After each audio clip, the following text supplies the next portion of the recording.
दोस्तों नमस्कार। Open secret YouTube channel में आपका स्वागत है। मैं आपका दोस्त आशीष चांद। दोस्तों आजकल हम लोग कथा उपनिषद साथ साथ पढ़ रहे हैं। ये है हमारा इस पे 39th वीडियो 14-39। आज हम लोग इसके फर्स्ट चैप्टर के थर्ड सेशन का 13th वीडियो पढ़ेंगे दोस्तों 1-3-13। धर्मराज जर्नी के बारे में बता रहे हैं दोस्तों। पिछले सूत्र में he had given the clue to it. Who can see it? और अब बता रहे हैं about how it can be reached. अब बता रहे हैं नचिकेता को कि by what action can it be reached. बहुत यूनिक और स्ट्रेंज तरीका है दोस्तों, और ये सिर्फ कठोपनिषद में ही बताया गया है दोस्तों। It is successive merging from speech to self. Milestones तय हो चुके हैं ना वहां पहुंचने के, तो अब तरीका क्या है उसके बारे में बता रहे हैं। टेक्निक बता रहे हैं नचिकेता को। What is the technique to reach there? ये जो पूरा मन का विस्तार है उसमें लय चिंतन समझा रहे हैं। चलिए दोस्तों देखते हैं 1-3-13। यच्छेद वाग मनसी प्राज्ञस्तद यच्छेज ज्ञान आत्मनि। ज्ञान आत्मनि महति नियच्छेत तद यच्छेज छांत आत्मनि। यमराज बता रहे हैं let the wise sink he speech into the mind into the intellect and the intellect into the great atman and the great atman into the peaceful atma. विवेकी पुरुष वाक इंद्रिय का मन में उपसंहार करे, उसका प्रकाश स्वरूप बुद्धि में लय करे, बुद्धि को महत्त्व में लीन करे और महत्त्व को शांत आत्मा में नियुक्त करे। ये है दोस्तों इसका शब्दार्थ। यच्छेत वाक मनसी प्राज्ञः। The organ of speech should be merged into the mind by the discriminating man. tat यच्चेत ज्ञाने आत्मनि। Then the mind should be merged into the intellect, the knowing self. ज्ञानम आत्मनि महति नियच्चेत। Then the intellect or the knowing self should be merged into the Mahat, the total mind. Tat Yachet Shante Atmani.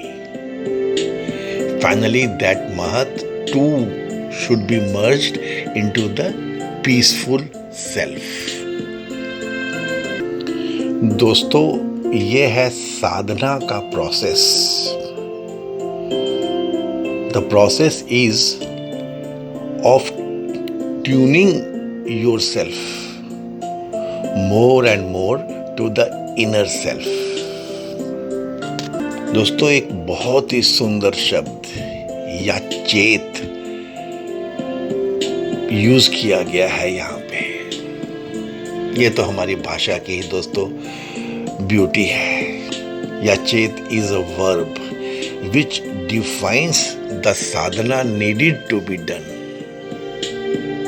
बार बार इस शब्द को यहाँ पे use किया गया है.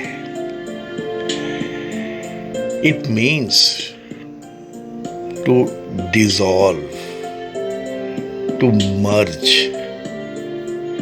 even to withdraw from the grosser into the subtler. Yachet also means upsanghar. It could also mean assertion. नियुक्त शब्द यूज हुआ है यहाँ पे. आप इसको नियुक्त करो. डिपेंडिंग अपॉन द सिचुएशन अपने आप को फाइनल बनाते बनाते पिछली स्थिति को आगे कैसे लेके जाना है. There are so many ways friends. इसकी ये बात है. ये जो साधना है ये 4 लेवल्स पे यहाँ पे डिफाइन की है यमराज ने. फर्स्ट है friends, dissolve speech into mind. Speech is used here as an Upalakshan. That is, it stands for all the 5 organs of action, of which speech is the first. All actions stem from a desire in the mind. The desire is not permitted to act itself out. The organs of actions are instructed not to permit any vagaries to drive the senses. आज की दोस्तों जो psychology है ना, this is tantamount to suppression.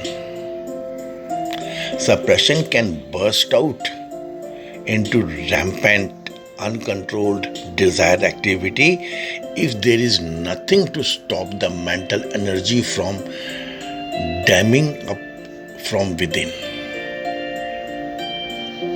At best, it is a temporary necessity until the mind is trained to check the desire themselves. एक different method है, dissolve. Merge the speech in the mind.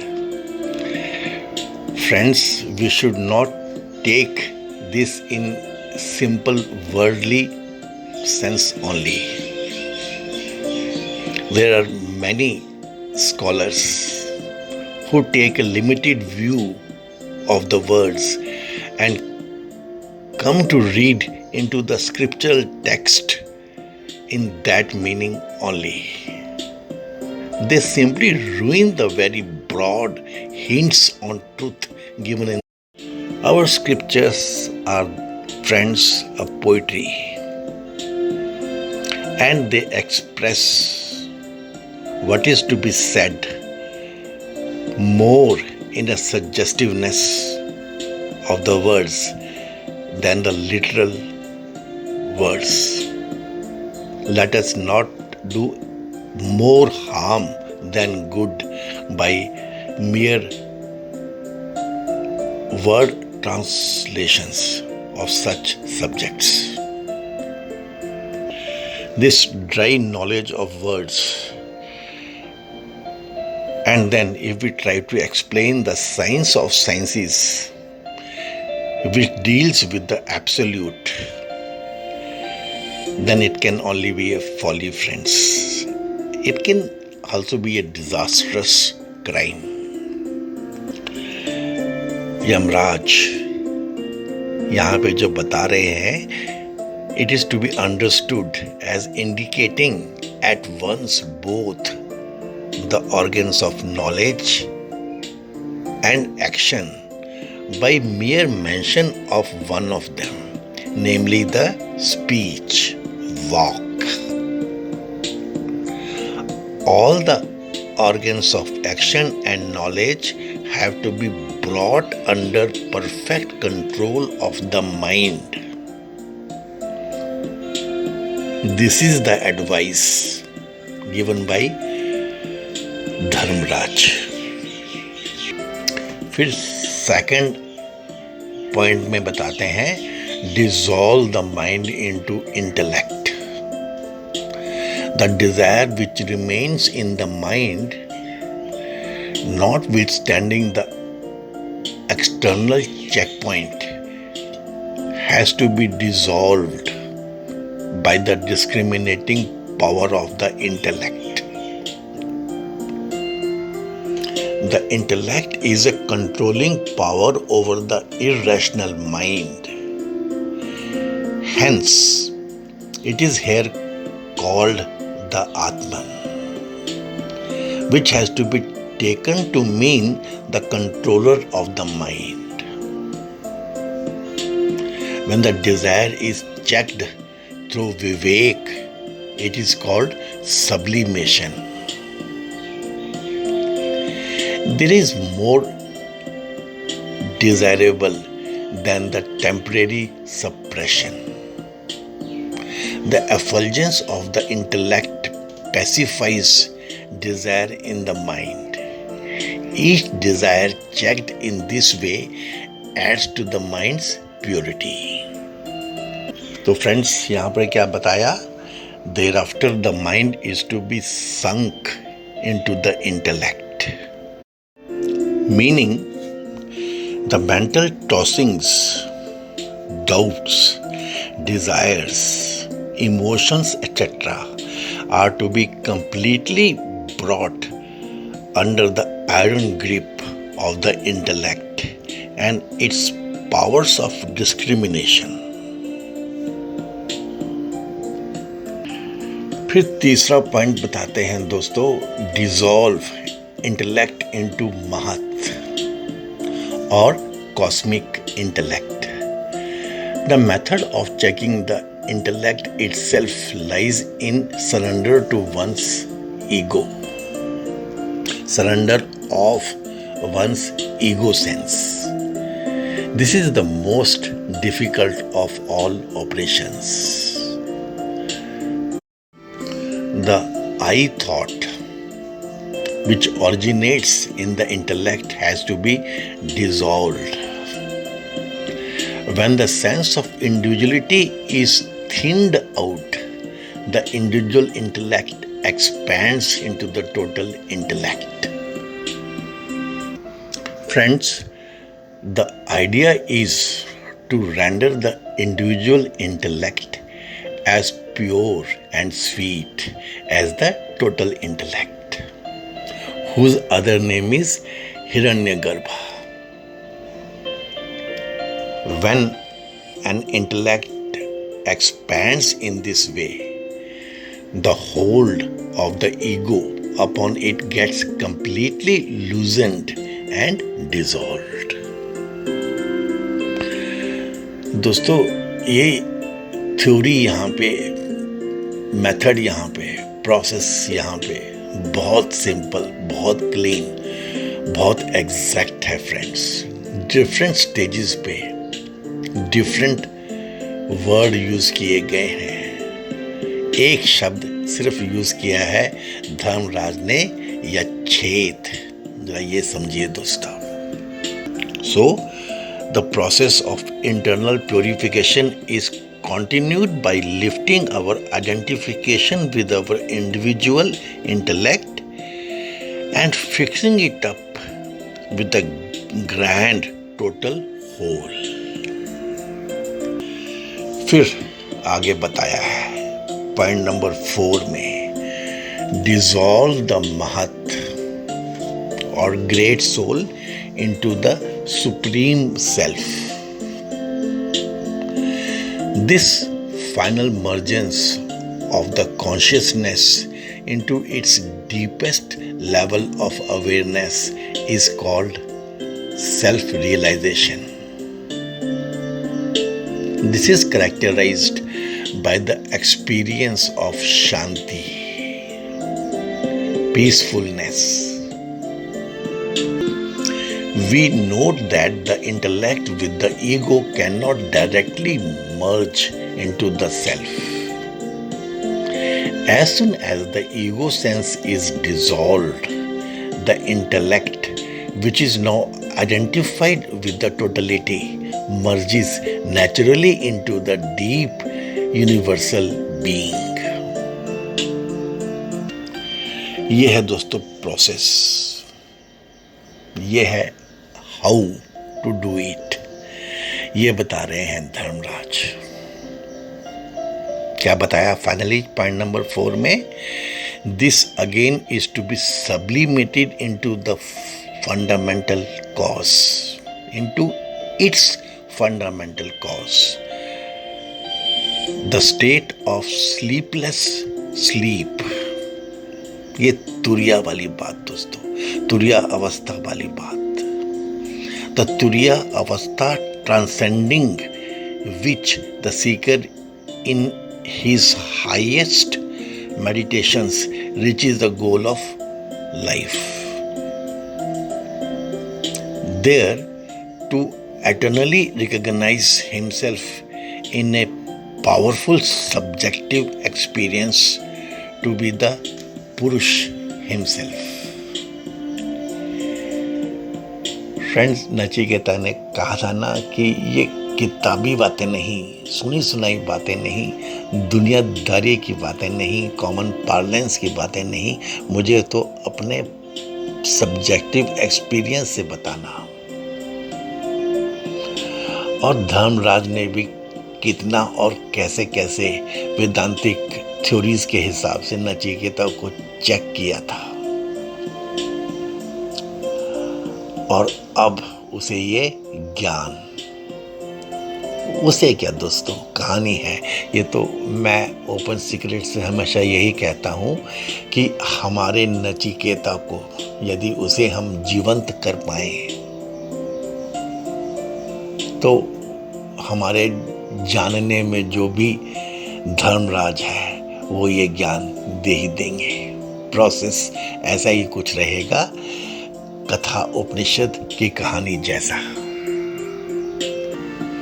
दोस्तों, एक चीज तो आप यहाँ पर समझ गए होंगे कि जो ये हमारा भारतवर्ष है, हम जो भारतवासी हैं, हम जो सनातनी हैं अपने आप को कहते हैं, आर्यन जो हम कहते हैं अपने आप को, this Aryan nature is such that it is never satisfied by mere philosophical idea. कितना भी पोएटिक हो, कितना भी उटोपियन हो, for us the purpose and the practical vision is a must. हमारे लिए तो दोस्तों, unless an idealism is supported by a perfect technique of self-discipline by which the practitioner can come to live as an experience for himself all the joys which have been promised, it is totally rejected। ये है दोस्तों true सनातन man. सिर्फ शब्द नहीं, practicality चाहिए हर ज्ञान में, हर ज्ञान की बात में। नहीं तो हम तो ऐसे हैं जो भगवान से भी बहस कर गुजरते हैं। We totally laugh if it is not found good on the front of practicality. Our sturdy intellect and courageous mind is to be recognized, friends. इसीलिए true to this spirit, Indian philosophy is never a mere textbook of stale and fantastic ideas strung together to form any garland to applaud a passing mood of some tumbling generation. इस छोटी सी simple सी कठोपनिषद की कहानी में वेदांत philosophy को समझाती हुई एक कहानी के माध्यम से भी आप देखेंगे कि immediately following an explanation of the supreme state of existence,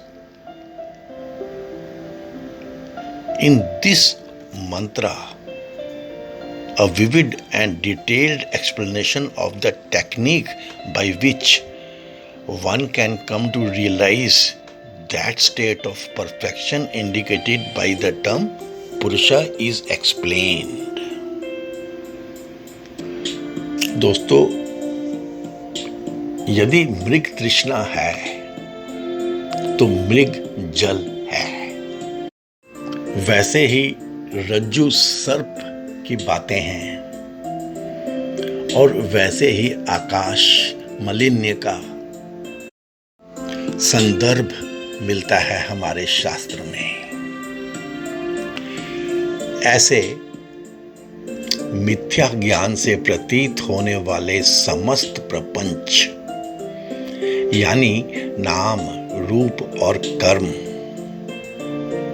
इन तीनों का जो क्रिया, कारक और फल रूप हैं, यथार्थ ज्ञान द्वारा पुरुष मतलब आत्मा में लीन करके मनुष्य कृत्य हो जाता है।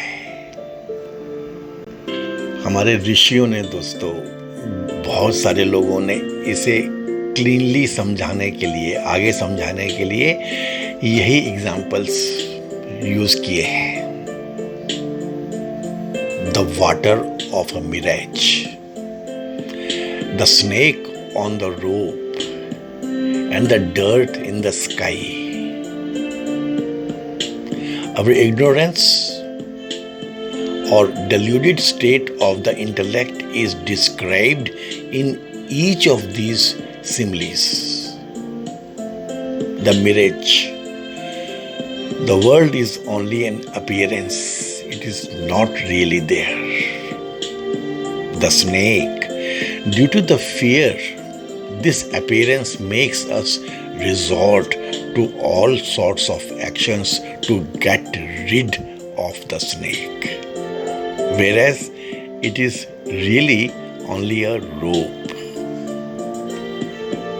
The dirt. The ignorance is not our true nature.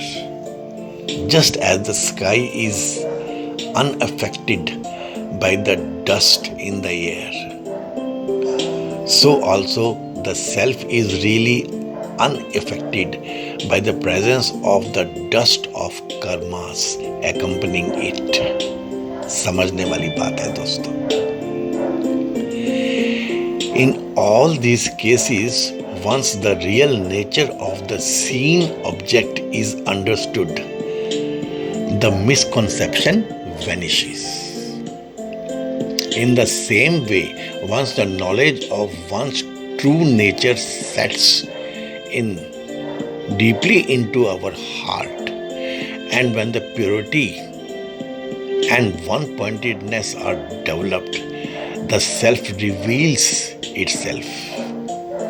Peace of mind is enjoyed, and the goal of life is achieved. श्रुति यही कह रही है दोस्तों, it is worth making effort to acquire knowledge.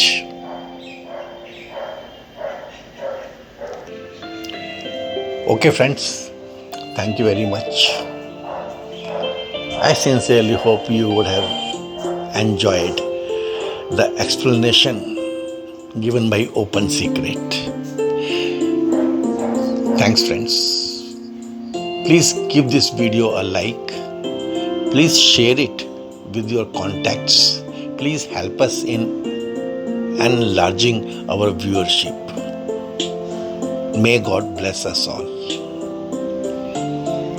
हे पूर्ण परमात्मा, पापों का कर खात्मा, विश्व बने धर्मात्मा, सब है तेरी आत्मा. Thanks friends.